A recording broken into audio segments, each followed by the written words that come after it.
Welcome to Holistic Health is Hot, where your journey to sculpting your dream body meets holistic health. I'm your host, Ashley Roberts.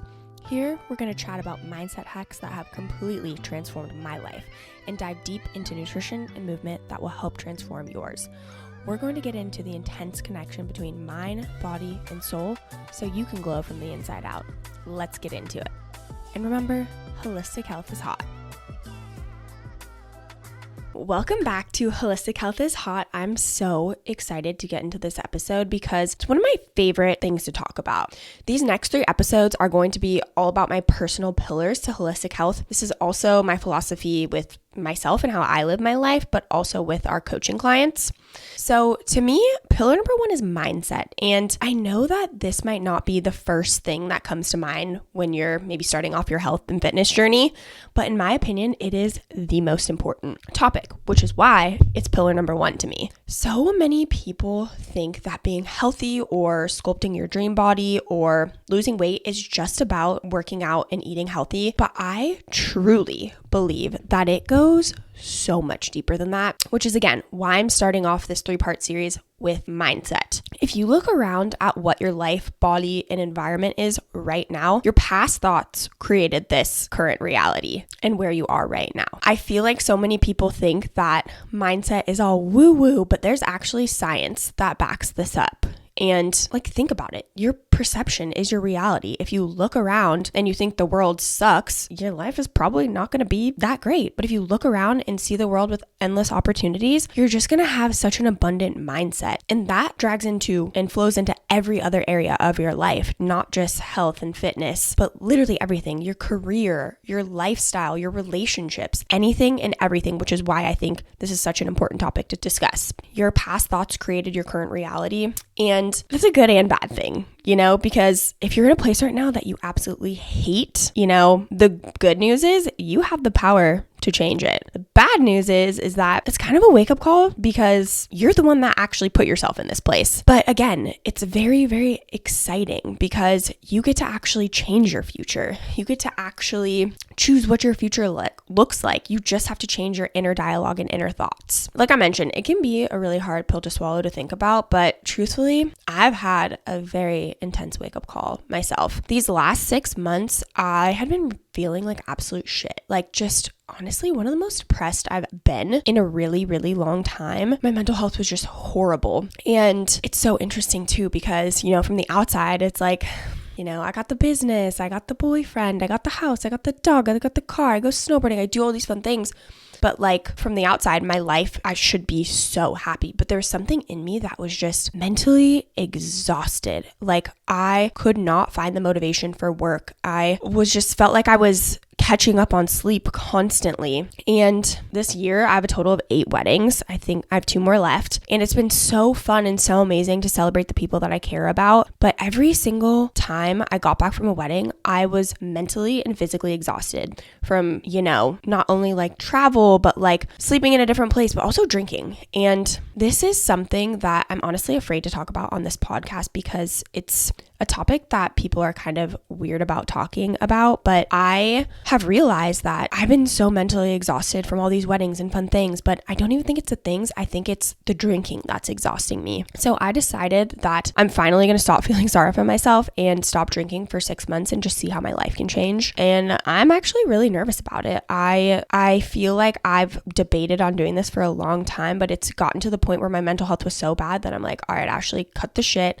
I can't keep doing the same thing over and over again and expect a different result. I'm actually exhausted. So I, want to live my life without alcohol for 6 months and see how my life can change. And, it might be a little bit uncomfortable, but I'd rather be uncomfortable and grow than be stuck in the same loop over and over again. Because I was doing the same thing over and over again, where I would get back from a weekend, I'd be exhausted, having to catch up on sleep because I was sleeping like shit while I was there, probably drinking more than normal, just exhausted physically and mentally. And then I'd get home, have to catch up on sleep, finally feel better because I'm old and have 3-day hangovers now. But I just realized that I'm not gonna feel sorry for myself anymore and I'm going to change what's going on. So I decided to stop drinking for a little bit.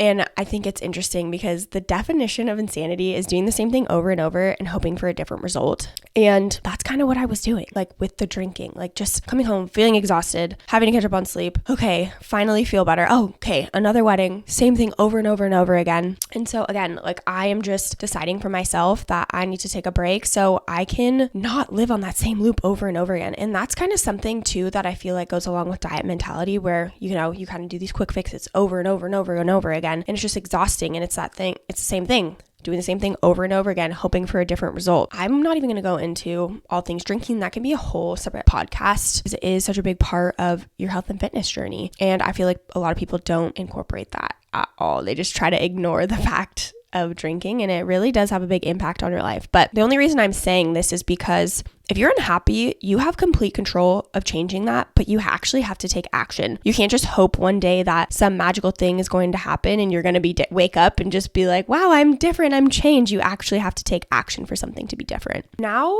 let's go into your inner voice a little bit, because this is something that I was not even consciously aware of until I read kind of that book that I talked about in the first episode, Skinny Bitch, where it convinced me to be vegan, but it also convinced me to have a positive outlook on life because I didn't even realize how mean my inner voice was to myself. I also, like I mentioned in the first episode of this podcast, I used to write mean notes to myself and talk so negatively to myself. And, you know, I think it's something that you don't know until you know. And so if you're listening to this, I want you to just start to notice and become aware of how your inner dialogue is. What is she saying? Is she being super nice? Is she being super negative? Is she constantly beating you down? Is she being a total bitch? Like, really tune in and listen to your own voice. Because in all seriousness, you have the ability to control it, but it takes that first step of awareness and being conscious of it to actually make any changes. And once you become aware of your inner voice, that's when you can actually take steps to change her. So just kind of an example that I like to use. Let's just say I look in the mirror, I'm on my period, I'm a little bloated, and I hear my inner voice say to me, ew, you look so disgusting today. Okay, I've become aware. Great, what do I do now? I'm going to forgive myself for actually having those thoughts, feelings, and emotions toward myself. And I'm gonna say the complete opposite with a positive affirmation. Like, damn, I look so hot, or I'm working towards my fitness goals, or I know this bloating is just temporary because I'm on my period, even though I'm not feeling my best. And the important thing with affirmations is saying something that resonates with you. Like, don't just say, damn, I look hot, because that's what I'm saying and you think that's what you should say.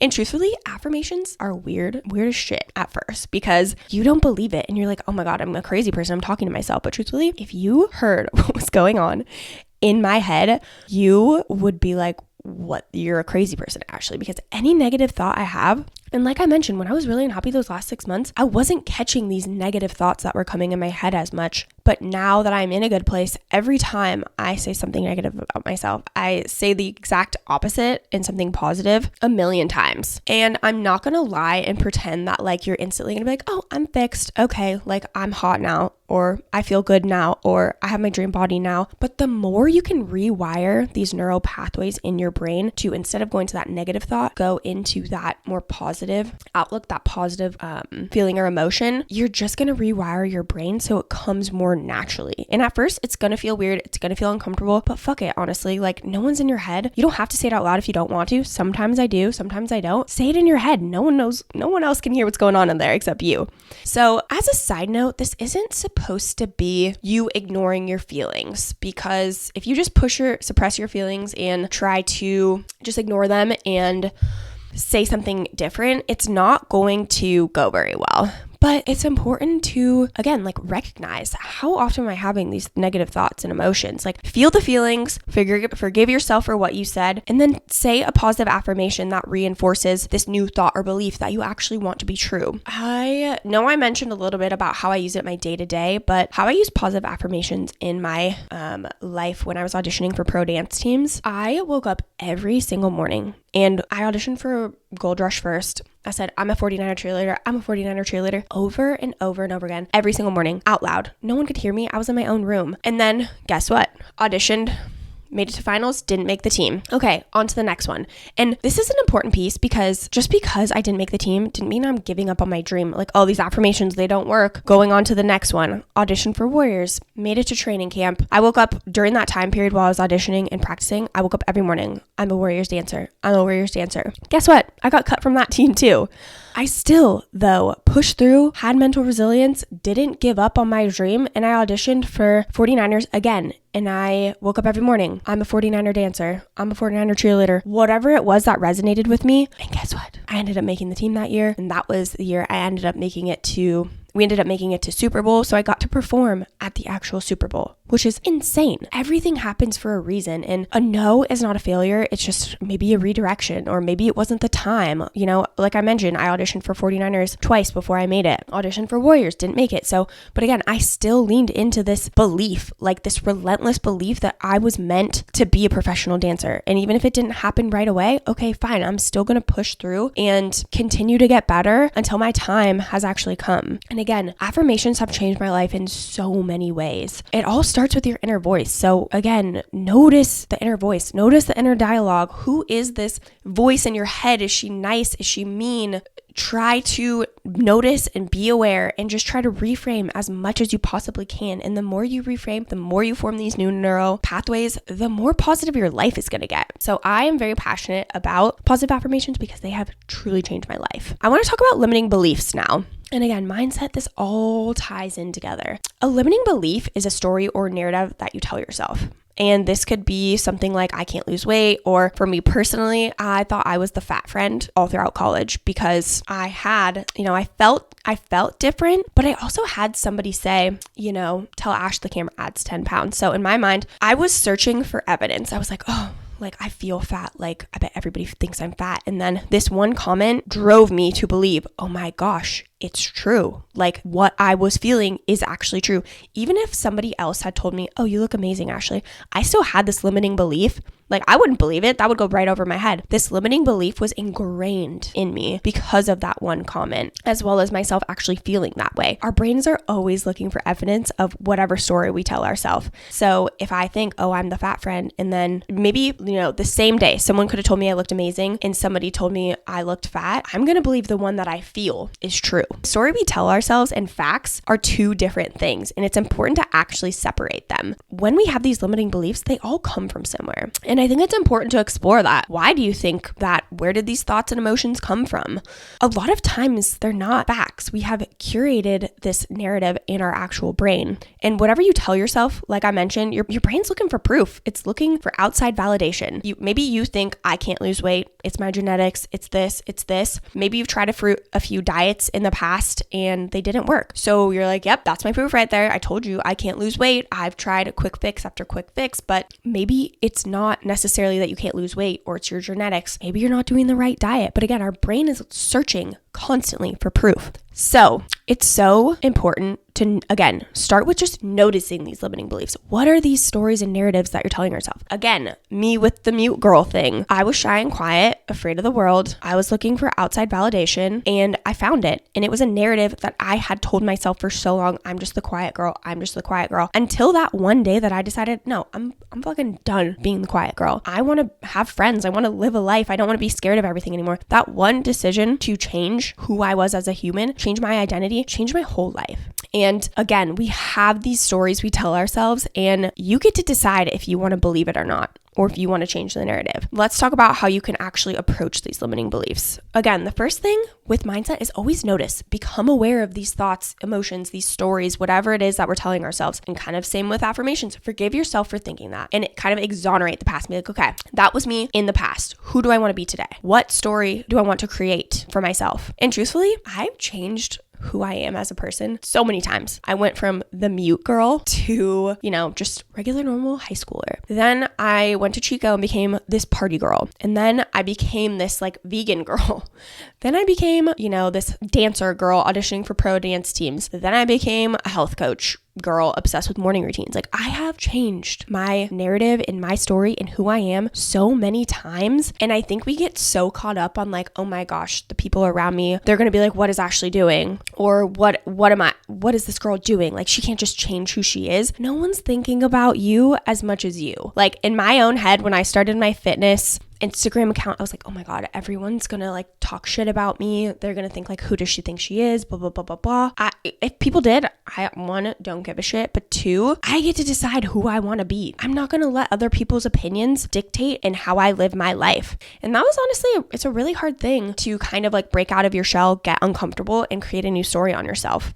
Because, you know, these stories, even though they are stories and not facts, whatever you believe is your truth. And whether or not somebody else tells you otherwise, like, that's what you believe. And so use that to your advantage and believe in yourself in a different way, in a new and exciting way. Rebrand yourself like over and over again until you feel that you're in this place that you are living in truth with yourself. You feel amazing when you wake up. You feel like every single day you're living in tune with your body. You're doing the things that fill you up. You're, doing hobbies and activities that light you up. Fuck other people, honestly. Live the life that you want to and create whatever story and whatever narrative about yourself that you want. Okay, now kind of getting back to where I was going. Let's talk about a few techniques that you start doing right now that are completely free with how you can, again, kind of change your narrative, help change your mindset. So like I mentioned, positive affirmations, but how can you actually use these? Yes, you can use them on a day-to-day. I want you to set reminders on your phone, whatever positive affirmation you want. I am hot. I'm sexy. I am healthy. I'm losing weight. Whatever it is that you need to shift your mindset on, set reminders on your phone. Write them down. I have little sticky notes everywhere about like money mindset, like affirmations. If I'm struggling with my confidence, do literally every single morning and set reminders, put little post-its everywhere, because that's something that's completely free that you can do right this second. And like I mentioned with positive affirmations, say them a million times. Don't just be like, I'm confident. Like, say it in your head like you really mean it. Like, I'm fucking confident. I'm hot. I am whatever it is that you want to believe, and craft this narrative on yourself. Start making affirmations that go into what you want your story of yourself to be about. And again, it's not like one day you're gonna be like, I'm confident, and then you're gonna have the most confidence in the world. You have to say it over and over and over again. Another thing that I think is so important, this tool is called mental rehearsal. And I think some people have maybe heard of it, but we work a lot with clients on this. Just to kind of give you an example of how to use it. Let's just say you have a super busy day. You need to wake up, go to the gym before heading into the office. You have a presentation and then a work event after. Maybe you're in a fat loss phase. You're really trying to like go into more portion control. How can you actually set yourself up for success? You're going to sit down for 5 minutes and visualize your whole entire day from start to finish. When you open your eyes, when you lay your head down, practice doing everything the way you want it to go. Let's just say you have a big presentation and you're constantly thinking about how stressful the presentation is going to be, and you're going to go in there and you're going to mess up. If you think that over and over again in your head, you're practicing it the wrong way. In your head, if you sit down and you mentally rehearse it, practice it in detail, how you want it to go, you're going to walk in there with confidence.